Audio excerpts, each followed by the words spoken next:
Hey guys, and welcome to Pixel Cherry Ninja's channel. We're about to start a brand new series on this channel where we crack open the coin-op crypt and dig up arcade gems with a common thread, whether it's blasting baddies, flipping burgers, or in today's case, nicking everything that isn't nailed down. That's right, episode 1 is about sticky fingers, stealth steps, and characters who'd mug Pac-Man if he had any pockets. We're diving into sneaky, swipey, loot-loving world of criminal masterminds and pixelated pickpockets. This is the Coin-Op Arcade Thieves collection. Grab your lockpick and your moral flexibility because we are going in. First up in our Coin-Op Arcade Thieves collection is none other than Bonanza Brothers, the legendary two-player stealth heist 'em up from Sega. You play as Robo and Mobo. All of a sudden I feel like a bubble tea. Anyway, back to point. A pair of criminally fashionable burglars who sneak, snatch and slide their way through banks, casinos and art galleries. You know, all the respectable places. But this game always reminds me of a guy from the local arcade back in the day. If you're a regular on the channel, you know I've mentioned previously this guy that used to put chalk on his hands before he played. Well, my memory is coming back. His name was either Steve or Steven, but let's call him Steve. Steve was a character. He claimed to be ex-Special Forces, said he'd retired after a high-stakes mission involving laser tripwires, 2 crates of caviar and Margaret Thatcher. We were kids, so naturally we believed every word. Every time he played Bonanza Brothers, he'd narrate his moves like he was on a training simulation. Watch this, he'd say, pressing up against the wall, standard breach and clear technique, flank left, distract the guard, secure the loot, stuff like that, always just muttering out of his mouth. The guy really took it seriously, all while holding a half-eaten cornetto in his other hand. I don't know, I always wondered to myself why that cornetto never melted. Maybe it was a prop. Anyway, he told us Sega actually based the game on him, but they changed his name for legal reasons. He once whispered, nodding seriously, "This is classified stuff." Years later, we found out the truth. Steve had never been in the army. He was in the Boy Scouts. He got kicked out for nicking ice cream. So we had a thief playing a game based on thieves. Seems kind of fitting. Anyway, plus the other reason was he got too old and they kicked him out because, the Scouts is for the younger guys. To this day, I'm not sure if Bonanza Brothers trained Steve or if Steve trained Bonanza Brothers. But one thing's for sure, he was absolutely terrible at it. Game over by level 2 each and every time. Still, we salute you, Steve. Maybe not for your service, but definitely for your entertainment. Next up in the Coin-Op Arcade Thieves collection is a game that didn't just feature a thief, it was a thief. I'm talking about Thief, the arcade game from 1981 that shamelessly lifted the Pac-Man formula and slapped a pair of wheels on it. Instead of gobbling pellets in a maze, you're driving a car, stealing money while dodging cops. It's basically Pac-Man in a ski mask with a getaway plan, likely under witness protection. The irony, it's called Thief and it stole Pac-Man's whole act. Bold move? Yes, maybe. Do I respect it? Maybe. Now, I'm going to be honest, I never played this game in the arcade. I saw it in the arcade, I played it years later on emulation, but I never actually played it. I saw it in the arcade, it was right next to this air hockey table that was always broken. But one thing I do vividly remember is the single mother that always used to play it. Now I say she's a single mother because back then it was a small town, small area, everyone kind of knew everyone, and I never saw a partner or a father to the child of that single mother. So she always had this baby, her baby with her in the arcade, cute little kid, until he got upset. And he would get upset if his mum wouldn't let him press random buttons on arcade machines. And when he got upset, he would start throwing his toys around the arcade. One time I saw a plastic giraffe fly across the arcade, bounce off a Gallagher machine and land into someone's popcorn. Honestly, it was like being in a war zone. but that's how it was back in like late 80s, early 90s, whenever this was, probably late 80s. This game was around for some time. The baby was basically the final boss of the arcade. You had to sneak past him just to get to the games and hopefully not get a toy dashed in your head. So no, I never got around to playing Thief back in the day, but between its blatant Pac-Man cloning and toy flinging chaos that surrounded it, definitely left a lasting impression. And for that, it's earned its rightful spot in this collection. Now, if there's one game that truly stands out for me, it's Burglar X. This one's a bit of an obscure gem, but oh boy, it's got a reputation in my memory. Picture this, a frantic beat 'em up puzzle game with a quirky little cat burglar running around trying to rob his way through various maps and dodging stuff like searchlights and other things on the map. And that's not what I remember most about this game. What I remember most about this game is this one guy. Now we can never remember his name, but he was a special guy. He was always there hanging out in the arcade, and while we never knew his name, he was famous for one thing: his enthusiasm. He'd be standing there watching someone play Burglar X, and out of nowhere he'd shout, "Yeah buddy, yeah buddy." And that's what he was known for. Not once, not twice, but every single time you could set your watch by it. But here's the kicker, he thought the main character of the game was Hamburglar, you know, Hamburglar from that McDonald's ad campaign back then. He legit thought this was the Hamburglar game. So every time the little cat burglar character would appear on screen, he'd point and yell, "There he is, it's the Hamburglar, get him." We tried to correct him. No, that's not the Hamburglar, that's Burglar X. But nope, the guy, yeah buddy, wasn't having any of it. He'd just get louder and more excited. "Yeah buddy, get him, Hamburglar, steal all the burgers, let's go to McDonald's." And here's the twist, every time he yelled about the Hamburglar, he'd immediately demand a trip to McDonald's. "I saw him stealing burgers, now I need a Big Mac," he said. It didn't matter if he'd just eaten.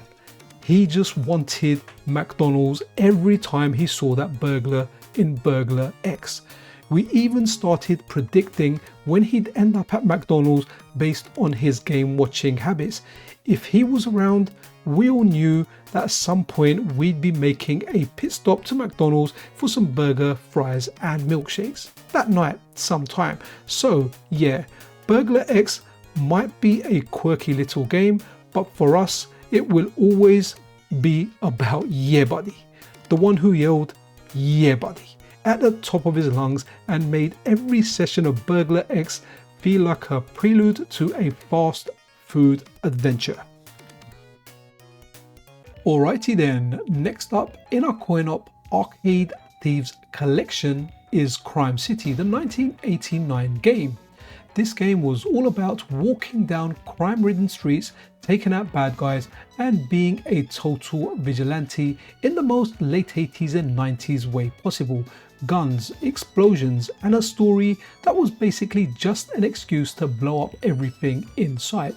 It was like playing through a B-movie action flick, except you were the star and the entire city was your target. But let me tell you the true star of Crime City. It wasn't the game itself, but it was Steve. You remember Steve, right? The guy who used to hang around the arcade all the time pretending to be an ex-soldier. Yeah, that's Steve. Now Steve was a bit of an oddball. He always told us he was special ops, said he retired after one too many covert missions and was here just to blend with the civilians. It sounded pretty cool until you found out his secret. See, Steve wasn't in special forces or special ops at all. He was actually only in the Boy Scouts and he got kicked out for stealing some, I don't know, cornettos and then being too old. Anyway, Steve was all about Crime City. Every time he came to the arcade, he'd march straight over to the cabinet and you could hear him muttering under his breath, "Special ops, buddy, special ops." let's take this city down. Okay, he didn't sound anything like that, but I am terrible at accents. And the whole time he'd be playing Crime City like he was on a top secret mission, blasting through enemies and acting like he was defusing bombs in the middle of a war zone. But if you looked closely, his moves were more like a drunk uncle at a family barbecue than an elite soldier or an ex-elite soldier. He'd miss every shot, then yell at the screen like it's the game's fault. I swear this game's rigged. Meanwhile, he was playing with one hand and the other hand clutching a bag of Doritos like his freaking life depended on it. But the best part, whenever we asked him about his special ops background, Steve would always say, yeah, you know, we did a lot of undercover work with chips. And he wasn't talking about spy gadgets, you know, microchips. He literally meant chips. So yeah, Crime City might have been chaotic, action-packed, and one heck of a game, but for Steve, it was just another opportunity to relive his undercover glory days. Maybe he wasn't in special ops, but when it came to snacking and shooting bad guys on screen, Steve was a true professional. Now then, let's wrap things up with the fifth and final game in our coin-op arcade Thieves collection.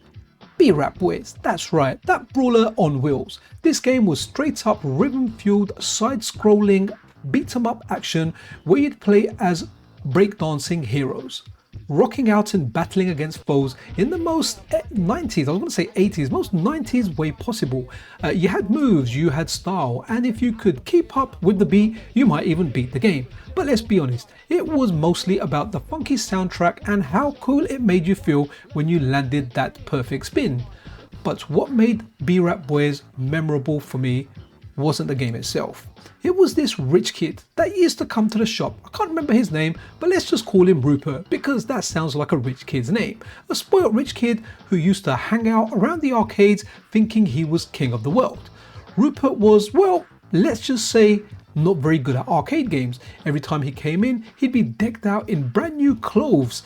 I'm talking designer clothes, like, you know, the latest Nike baseball cap, trainers, Nike tracksuits, everything was just Nike because Nike was the rage back then. I even once saw him in the sun standing with a baseball cap on backwards and holding his hand on his forehead to keep out the sunshine from his eyes. I kind of felt like telling him, just spin your cap around, that's the whole purpose of this. Anyway, he would come to the arcade and say, anyone wanted to play? Anyone want to play? I'll pay for you. And when he played them and they beat him, he used to start crying, saying, I paid for you, you should let me win. And he'd always be tossing this cash around like he was playing blackjack in Las Vegas at one of those high rolling tables. The guy just had money. I even remember we used to walk to the arcade, and this guy either used to get cabs or his mummy used to drive him to the arcade. And, you know, I guess that's just money. I'm not being jealous here. I'm just pointing out how it was back then. And here's the kicker.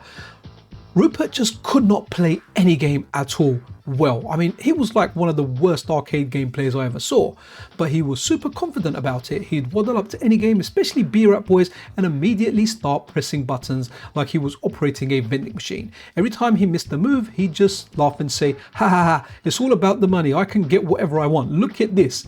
That's how he was. Then he'd flash his cash like he was in some kind of arcade royalty, or he was some kind of arcade royalty.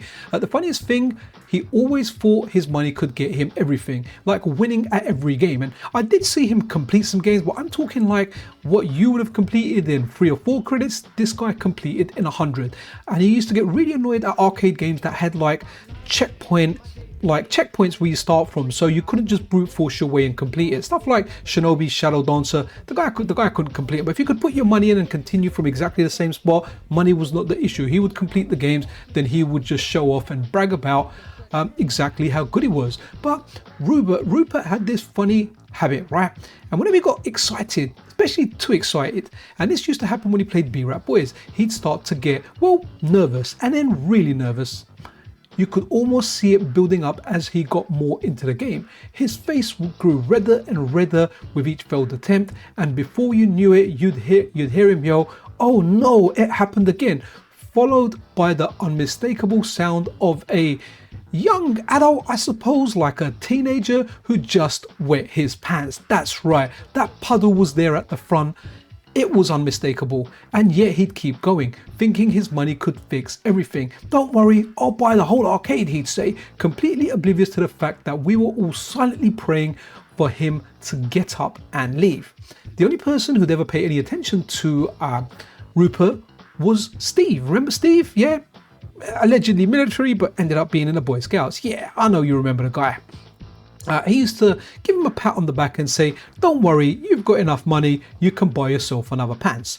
Rupert just thought he was a genius, and to be fair, Steve was the only person that gave him the time of day. So while the rest of us avoided Rupert and his unique approach to gaming, Steve would just nod and shout, "Don't worry son, you got this," and chuck a snack at him. So yeah, B-Rap Boys might have been a game full of cool dance moves and funky beats, but for me it will always be tied to the memory of Rupert the spoiled rich kid, thinking his money could get him everything, even victory over thieves in the game, and he'd always pee his pants. So here we are guys, there we have it, the coin-op arcade Thieves collection, where stealing the spotlight wasn't just for the bad guys in the game, but for some of the unforgettable characters we met along the way. From sticky-fingered thieves to spoilt rich kids with more cash than sense that would always wet their pants. These games were full of colourful characters even if they weren't always winning. So thank you very much for watching this. If you did enjoy this video, then definitely like and subscribe, it really does help us out. If you have any ideas for other themes to cover for arcade games, then definitely let me know down below. Anyway, be super awesome to one another. This is Pixel Cherry Ninja out.